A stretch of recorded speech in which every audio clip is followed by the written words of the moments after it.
ইনকিলাব মঞ্চের মুখপাত্র শরীফ ওসমান হাদিকে হত্যার প্রতিবাদে বিক্ষোভে উত্তাল শাহবাগ। ওসমান হাদির খুনিদের দেশে ফিরিয়ে এনে দৃষ্টান্তমূলক শাস্তির দাবি করেছেন বিক্ষোভকারীরা। এ সময় শাহবাগ ও আশপাশের এলাকার যানবাহন চলাচল বন্ধ হয়ে যায়। এদিকে দুপুরে বায়তুল মোকাররম জাতীয় মসজিদ সহ দেশের সকল মসজিদে ওসমান হাদির জন্য বিশেষ দোয়ার আয়োজন করা হয়। মুশফিকুর রহমানকে সাথে নিয়ে তরিক ইসলামের রিপোর্ট। টানা 7 দিন মৃত্যুর সাথে পাঞ্জা লড়ে অবশেষে সিঙ্গাপুরের চিকিৎসাধীন অবস্থায় না ফেরার দেশে চলে গেলেন ইনকিলাব মঞ্চের মুখপাত্র শরীফ ওসমান হাদি। তার মৃত্যুর খবরে মুহূর্তেই ক্ষোভে ফেটে পড়ে পুরো দেশ। সড়কে নেমে আসে ইনকিলাব মঞ্চ, জাতীয় নাগরিক পার্টি সহ ছাত্র জনতা। ওসমান হাদির খুনিদের দেশে ফিরিয়ে এনে শাস্তির দাবিতে সকাল থেকে শাহবাগে জড়ো হয় বিক্ষোভকারীরা। স্লোগানে স্লোগানে উত্তাল পুরো শাহবাগ এলাকা। একজন প্রতিবাদীকে হত্যা করা হয়েছে, তার যেই মূল আসামি তাদেরকে ধরে সর্বোচ্চ শাস্তি দেওয়া হোক।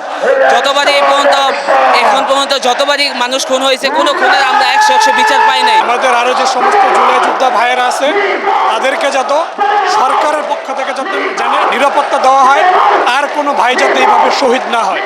এদিকে রাজধানীর প্রেস ক্লাবের সামনে হাদির খুনিদের শাস্তির দাবিতে মানববন্ধন করেছে সম্মিলিত নারী প্রয়াস। বলি, হাদির কি দোষ ছিল?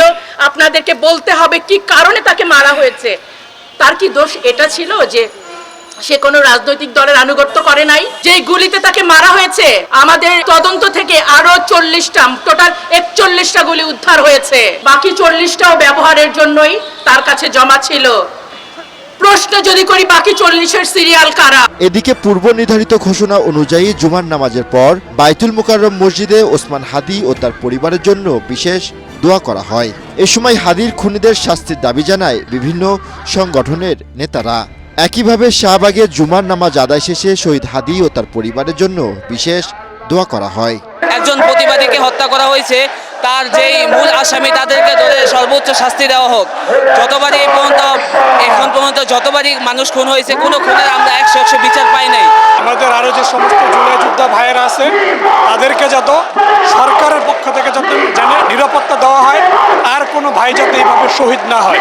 এই সময় শাহবাগকে শহীদ শরীফ ওসমান হাদি চত্বর ঘোষণার দাবি জানানো হয়।